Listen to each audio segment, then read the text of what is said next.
Jacob the Carpetbagger, viciously and cruelly attacked by negative people from around the world.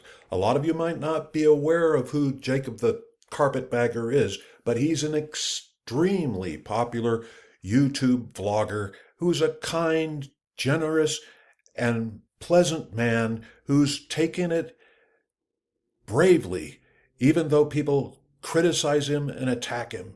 This is stuff that's going on all around the internet. There's people that are acting like they're know-it-alls, and they're saying vicious and evil things about whoever or whatever they can because they're just negative-minded people, negative-minded individuals, and they are shameless, and they should be ashamed of themselves. Now, be that as it may, who am I to judge? You be the judge in this case. Hang on tight because I'm going to let you watch what Jacob the Carpetbagger says about what happened to him, and I'm going to give my commentary along the way, along with my analysis, so that you can get a better insight, I believe, into how this overall situation fits into the internet, especially if you happen to be a fan of Jacob the Carpetbagger, or even if you haven't even heard about him yet.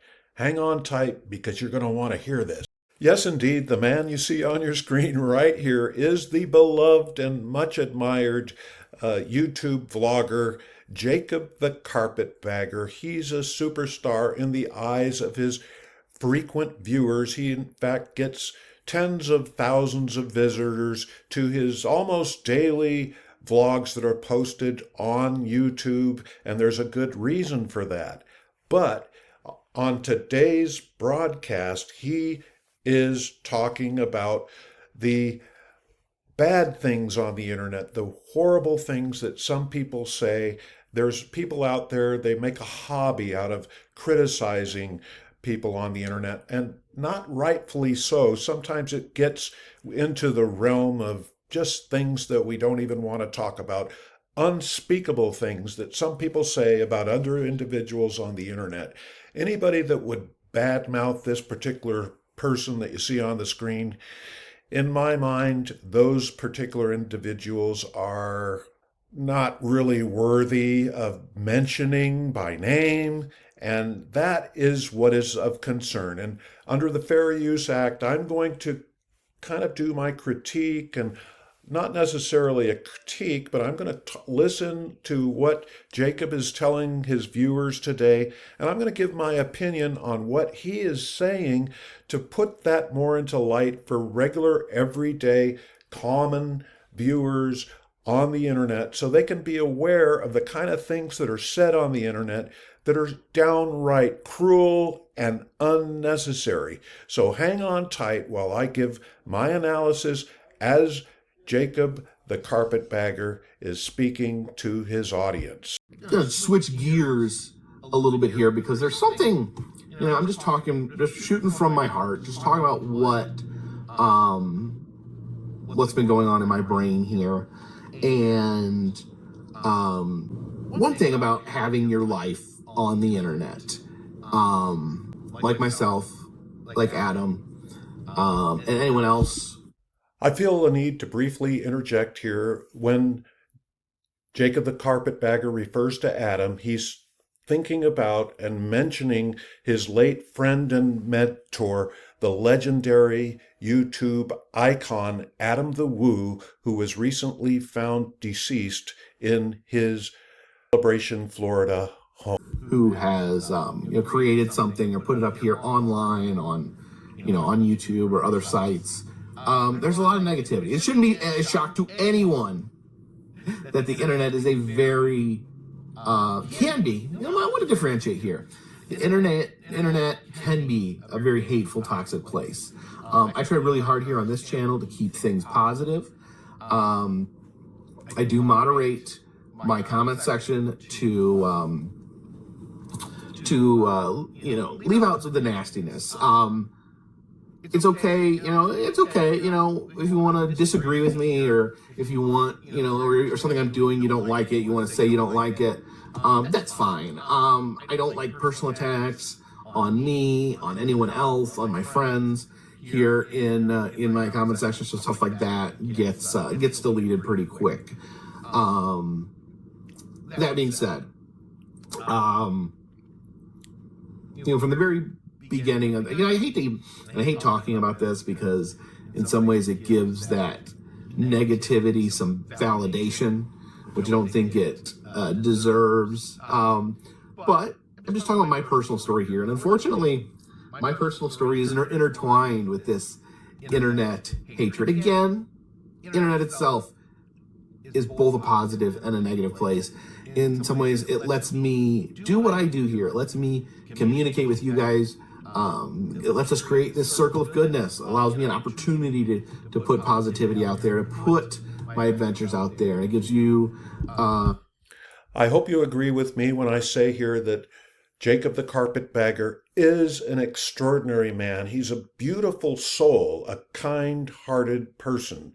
And when he talks about the so-called circle of evil that's located on the internet, that's grips a person's heart when they hear the dynamic story that he, Jacob the Carpetbagger, is about to tell. Viewers a way to connect to me, to connect to what I'm doing, and it kind of creates a circle of goodness, of positivity. But there's a much dirtier circle out there, which we'll call the circle of evil. There's a circle of goodness and the circle of evil out there. And like I said, my story has been intertwined with negativity on the internet. Ironically, it turned out to be a very positive thing in my life, but I was made to make a choice between going full-time on YouTube or keeping my day job where I work for CPS. People that didn't like me from the internet contacted my work, harassed my work, harassed me through my work, and eventually led to my very unsupportive job to give me an ultimatum. And they basically, actually, their ultimatum was more just like they told me they told me I wasn't allowed to have my YouTube channel. And I put my 2 weeks notice in right there because I didn't think I would be going full time, but I knew that if I built up the channel enough where if I had to give it up, I would never, ever be able to forgive myself. But in the end... When I hear this part of Jacob's story, I think of the Frank Sinatra song, My Way. I did it my way. And come hell or high water, Jacob was a man's man, whether people like to hear that kind of thing or not, because he stood for his way. He took a risk, and he took a different pathway in life that a lot of people wouldn't have taken. And he took this different pathway by deciding to become a full-time YouTuber, which is a lot more than many people would believe or realize that it actually is. It's a very big risk because trying to depend on the internet, the YouTube, for a full-time income is quite an undertaking. Be that as it may, Jacob the Carpetbagger did it his way, and I admire him for that. And I also admire his personality, that he persevered through the so-called negativity that the so-called, I call them buffoons, the people, what he referred to, I think he said the circle of evil. He persevered through that. And if you hear more about what his story is, I think it'll grab your heart as well. It wound up being a positive thing because I kind of had that boot kicking me from behind. I had that fire lit behind me that made me decide to just give it a shot. Can I do this full time? I told my viewers I was going full time, and they supported me, backed me up through Patreon, through other means, and really bridged the gap where I was able, from that moment on, to turn this into a career. 8 years ago that happened. I've been doing this full time 8 years, which still absolutely blows me away. And of course, unfortunately, that negativity, that hatred, has stayed a part of my life. Now I want to be clear. There's definitely levels to like this negativity, and I feel like I was felt some of the worst of it. And I want to say I'm not alone here. I feel like anyone who is doing this full time, or even some people not doing it full time, are getting harassed and getting negativity pushed their way. Some more severe than others. In my case, I had, there was a man who was trying to contact my 12-year-old daughter. 12-year-old daughter, the man was trying to contact my 12-year-old daughter. He wrote letters to her. He called her school. I tried talking about this, and I think one of the real disheartening things, obviously that's terrifying, but Listen to the tone in Jacob's voice as he tells this part of the story. Look at the expression in his eyes. Feel the pain that he feels in his heart due to these, I can't use the words to describe these individuals that are harassing Jacob and his family. I don't think YouTube would allow me to use such words. Use your own imagination.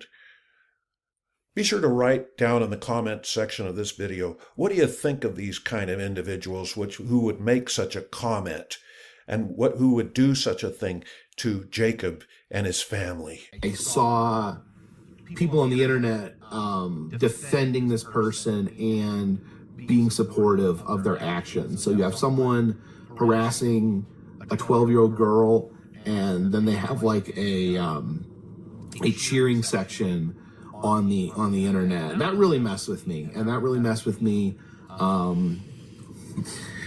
lot of therapy to work through that. Some of that cheering section still out there cheering. I of course had my public information spread everywhere. People would leave in comment section where I lived, and Adam as well went through this constantly. Never understood. Adam was someone who didn't ask anyone for anything, didn't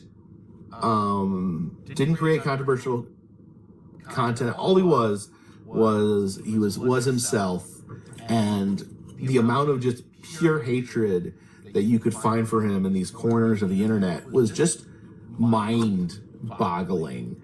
And I never understood it, never understood the hatred. Adam himself, he reacted to it better than me. He for the most part ignored it. Sometimes it would get to him, honestly, sometimes it would get to him. With Adam, it didn't bother him that people didn't like him. It didn't bother him that people thought he was annoying. Adam, I used to say all the time, I get it. I'm obnoxious.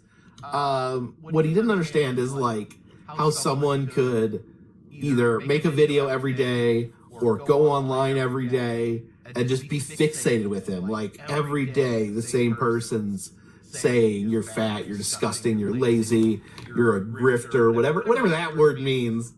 You'll find that word thrown around a lot in these circles of hatred.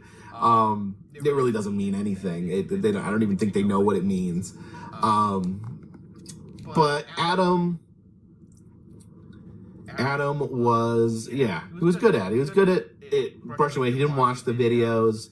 And he's who I turned to in those hard times where I didn't think I could handle it. And, he would talk me through it. He's like, man, don't worry about it. They're losers, just don't watch the videos. Don't read the comments. Just be you, do you.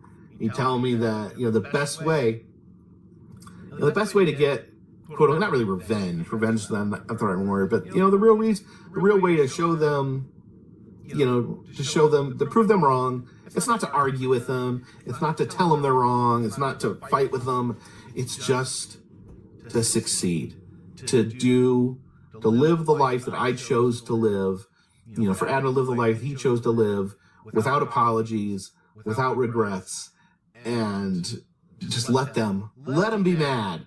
But, in my weakness, obviously Adam dying threw me for a huge loop, a loop I'm still in. I've still not really centered myself, since Adam passed away.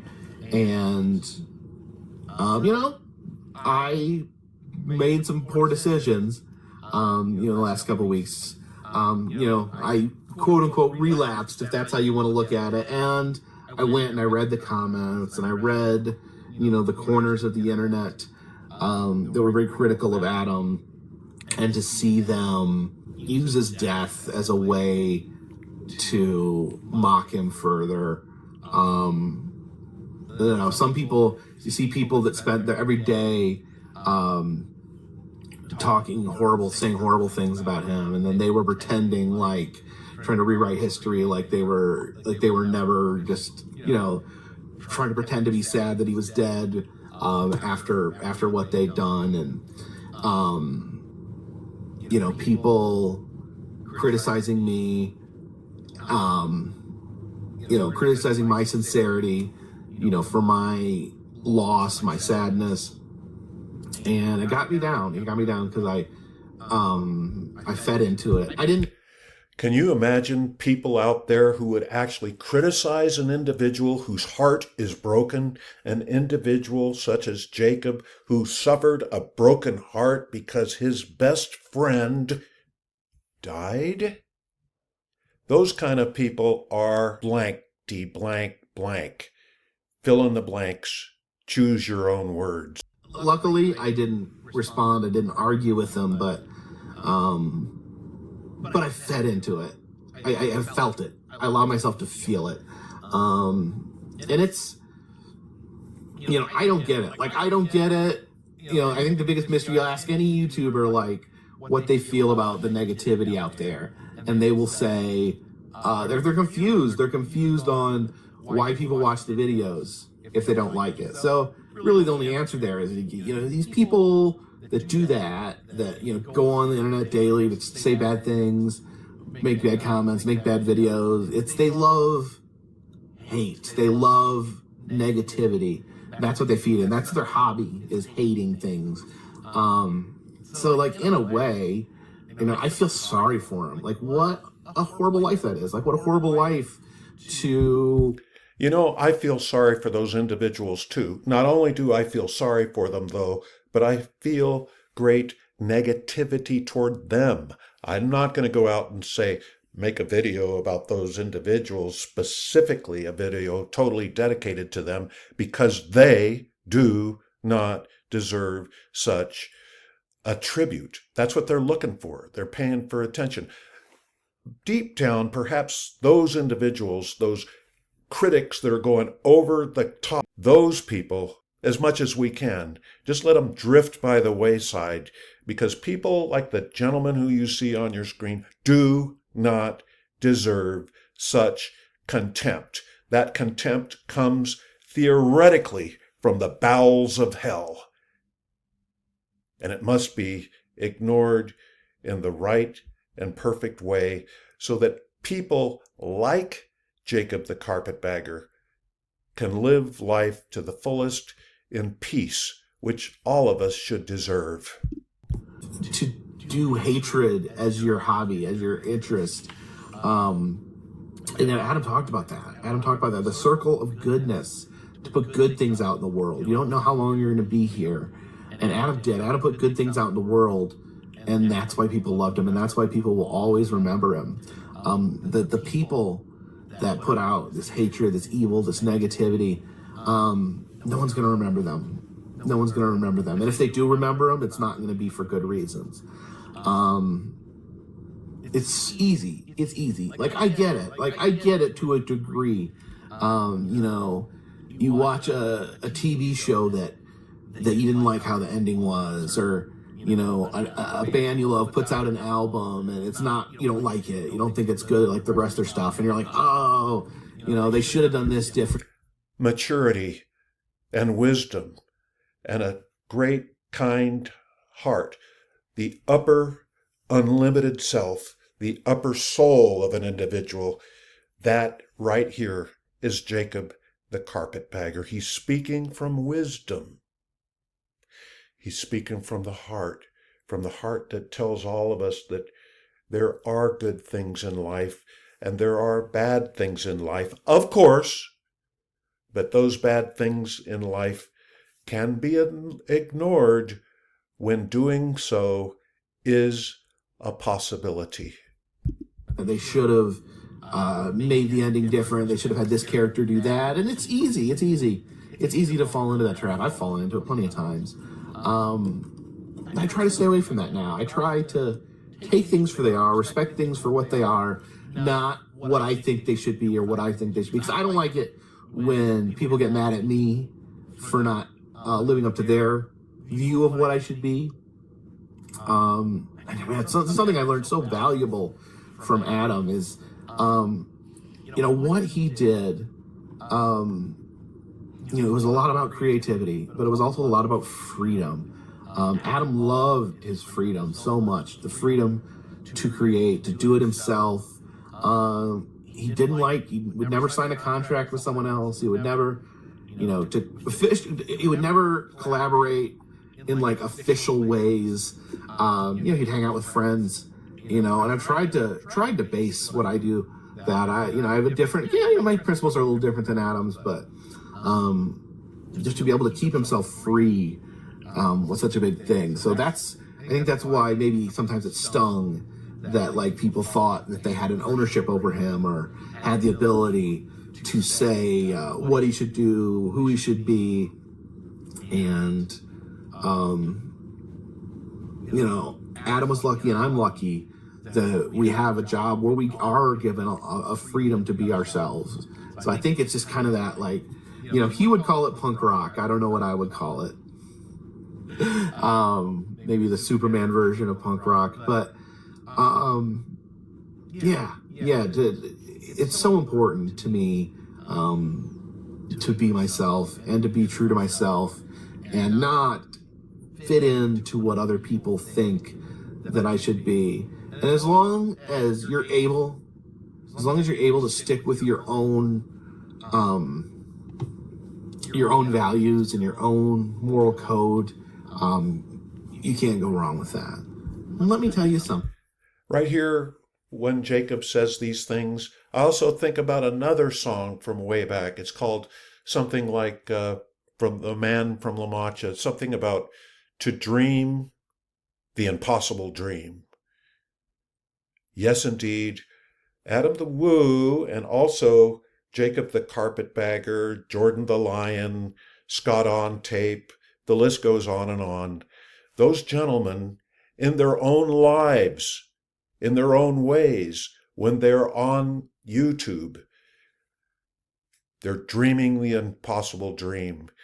They're making the so-called impossible dream happen through their own actions, through their own hearts, through their own intelligence, their drive. If you think about what these gentlemen do, including the late Adam the Woo and others, including Jacob the Carpetbagger here, they work hard. Doing what they do is a tremendous amount of work, day in and day out. It's not as easy as many people think it is. They get up in the morning, they go about their daily business, they vlog, in other words, they videotape a lot of what they're doing, and they make it believable and fun for the viewers as much as they can. That's what they're attempting to do for the viewers. And not only that, it takes planning, editing, and the editing, sometimes it happens on a daily basis, sometimes many hours every evening to make it all happen. It's hard work. And the people that don't appreciate the hard work or are ignorant of what's going into the process, they choose to describe, they choose to do the circle of evil. They choose to criticize people like Jacob the Carpetbagger, the late Adam the Woo. Even after the late Adam the Woo left us and passed away, people are still criticizing Adam the Woo. People that are just trying to get attention. And that is really sad. Thing. My whole life, I struggled before I did this. I struggled severely with self-esteem. Both I got bullied a lot in school. I was mistreated by several people close to me. And it was I always felt just like a loser. Like I never amounted to anything. Like I could never live up to people's expectations of what they wanted me to be. And I'll tell you what, like the only times I've succeeded in life is when I shut those people out. When you stop listening to what other people expect you to do, how they expect you to act, how they expect you. Good for you, Jacob. Great for you. I applaud you right here. This is tremendous. Stand your own way. Stand your own ground. Be peaceful as you do that, but do what you want. Do what you care to do. Follow your heart. Why in the world should you listen to other people that tell you how to act? And that includes the people watching this video or people who are just learning about Jacob the Carpetbagger, perhaps here for the very first time. Why should you live your life the way other people tell you to do? To be an adult and those things. Those are the times that I've succeeded, when I've gone with my own values rather than someone else. That's something I've learned very late in life, is you got to believe in yourself. You got to bet on yourself. Once I took a bet on myself and quit listening to what other people thought I should be doing, that's the time of my life, when I was the most successful. Obviously there's a lot of factors to being successful, to doing what you want to do. But I don't think, for the most part, like, bet on yourself. Sometimes you got to play the game. Sometimes you got to do things a certain way to make it work. But, once you've, when you're only truly answering to yourself, I think that's the path. That's the way, at least in my humble opinion. I'm so lucky. That I was able to figure out a way to do this. I couldn't have done this without Adam. So, it did take help from other people. And Adam would always say, dude, do you know how lucky we are? He knew it, and I knew it. Sometimes I needed reminding from him that, that this career that we happened upon, both of us, this wasn't the vision from the beginning for either of us, but it kind of became something bigger than either of us could have ever imagined. So for that, I consider myself incredibly lucky. So what do people around the world think what's going on? What do Jacob the Carpetbagger's friends and fans and people that follow him on a daily basis, what do they think about all this? Well, I'm reading from the comment section under Jacob's video, and right here I have one person saying, I have a sticker on my desk at work that says, quote, "You laugh because I'm different. I laugh because you're all the same," unquote. Keep shining on, Jacob. You're a gem. Another person says, I want to be in the circle of goodness. It's warm, sunshiny, and happy in there. That's perfect thing for that individual to say. Here's another person named Cecile, and she says, I have a daughter who is developmentally delayed. She is 33. She loves to watch you and Jen. Now, Jen is Jacob's lady friend, and every Sunday we check to see what is new and eat our pizza. They just love them that much. They don't go into all this negative thing. Here's another person that says, I really enjoyed the cruise with you both. He's referring to a cruise that Jacob the Carpetbagger recently took with Jen. It was all a happy, positive scene, as it should be in a peaceful place on the internet. A peaceful place indeed. Here's another one. The guy's name is Zach. He says, "Don't let the negative Nancy's drag you down. There's a ton of us out there who love what you're doing. My wife, son, and I watch you regularly. My son is on the autism spectrum and is so inspired by what you do." And finally, here's another one that says, "Jacob, I found you a few years ago, and you have since then been a top watched creator. You're on the backbone and the background while I do my housework. I watch your videos before bed and in the morning, even on my work break. I'm a high functioning 24-year-old secretly on the spectrum. I try to control it around my peers, and I have a hard time with processing a lot of today's popular content. You've kept me company during lonely times where I didn't have many friends and always pique my curiosity. I love your consistency, raw emotion, minimal editing, and pure and endless wonder for everything." That pretty much surmises hundreds and hundreds of comments that have been written under Jacob the Carpetbagger's video that I've just presented to you partially here. Along those lines, I'd like you to know that I did a full and complete separate video from this one. It's a review of Jacob the Carpetbagger. What do I think of his channel? How well does he do? And in the end of that, what's my rating for his channel? In addition, you can go ahead and click the like button below this video and click the comment section to give your comments, and also subscribe to my channel that you're watching here. In addition, also in this description below, I've included a link to the page, the YouTube page for Jacob the Carpetbagger, so you can choose to watch his videos if you would like, and also subscribe to his channel.